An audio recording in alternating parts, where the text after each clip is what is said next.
Thank you and welcome to the show this morning. The topic this morning is the athletic program at Tennessee State University, and we're fortunate to have with us to talk about the athletic program at Tennessee State University, the athletic director, Dr. VFuller.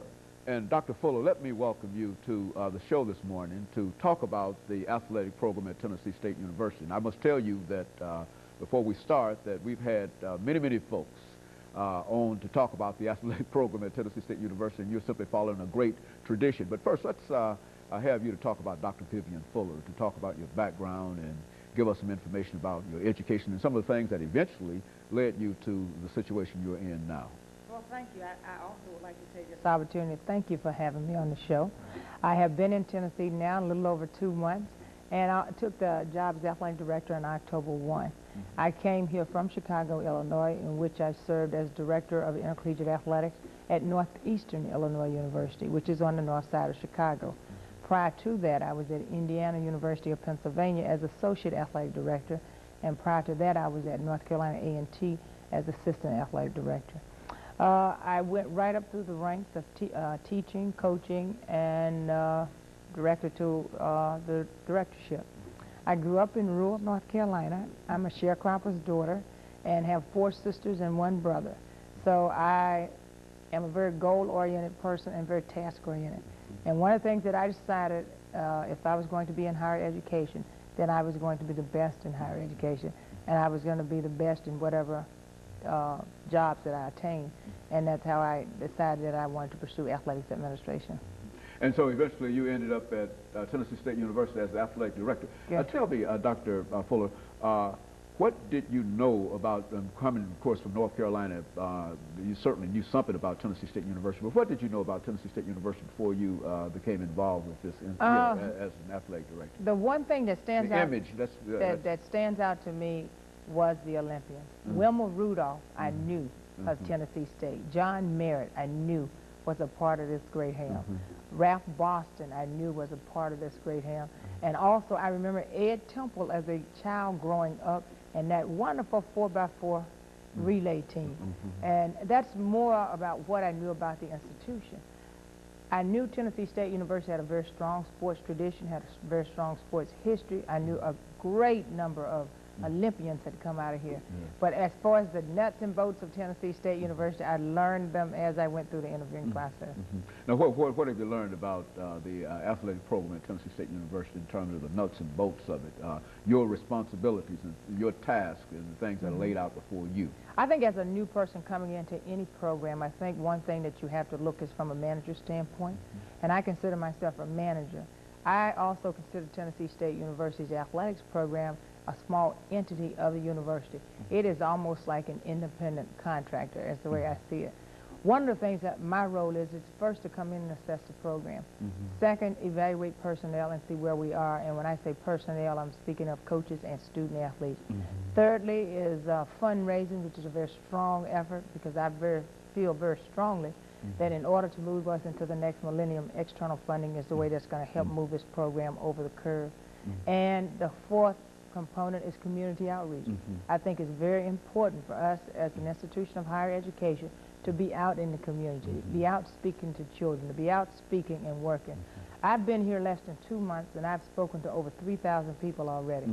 And it's every day of the week out in the community talking and telling stories about Tennessee State, trying to restore that strong sports tradition that exists. Well, what do you find the response to the folks that you meet? I mean, when you go from these various places, how do they receive you and what are they saying to you about what ought to be done or what could be done and et cetera? One of the things that I find out that's very encouraging is the community is very supportive. It's almost as if the town has enveloped me. There's a lot of curiosity right now. People want to know who is VFuller, what makes her tick, why does she think that she can handle this job? When we look at the NCAA, there's over 1,000 institutions within the NCAA approximately, and I think about 986 of those are like Division I institutions. Of those 986, there's something like 9 women who run Division I programs with football, and I am the only black or African American that runs that program. So everybody wants to know, how did I get to this point? And I think that out of just idle curiosity, why don't you explain how you got to this point in a real sense? I think hard work, determination, being goal-oriented, and also wanting to seek out a profession in which I could excel. I wanted to be in athletics administration. I wanted to be in athletics.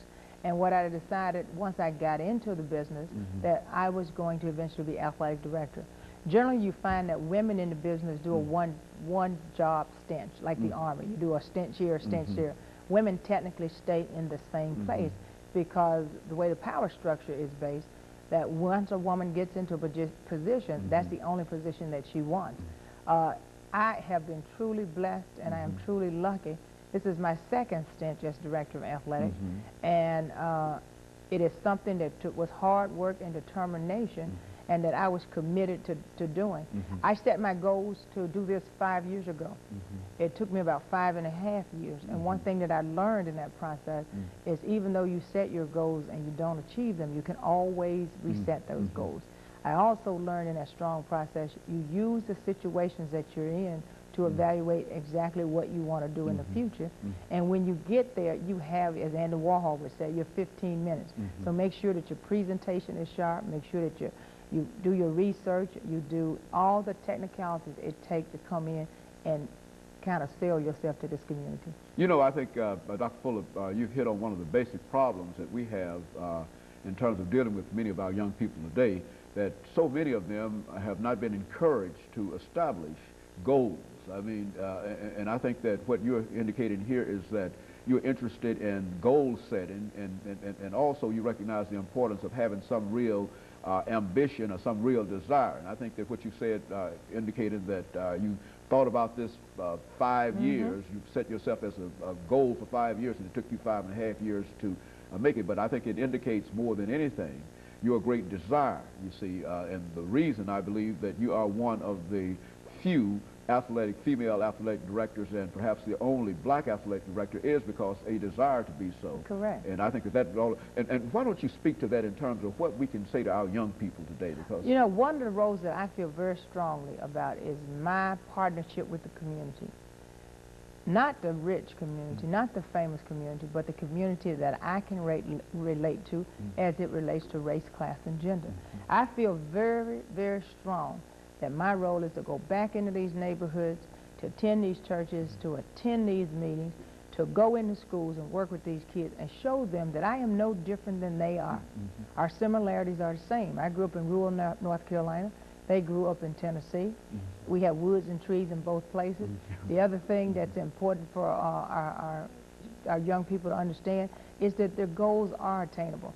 When I was in Indiana, Pennsylvania, there was a guy named Carl Davis, and he used to tell me about growing up with the steel mills and how the people who worked in the steel mills lived up on the hill, and the people who worked in the coal mines lived at the bottom of the hill. And to me, that was a true example of how class was eradicated in that community. And one of the things that he told me as a child growing up is that he always wanted to know what was over the hill. And that's what we have to teach our young people. Always look over the hill. Always look around the hill. You know, and it's almost what we say in athletics, how do you eat an elephant? One bite at a time. How do you build Rome? One step at a time. And that's what we have to teach our children, that sometimes you have to wait for delayed gratification instead of immediate gratification. And I think that's one of the real problems that we have as we, Dr. Fuller, come up to this first commercial break, which is about 35 or 40 seconds. And I don't want to raise another question to get you started and have to interrupt you again.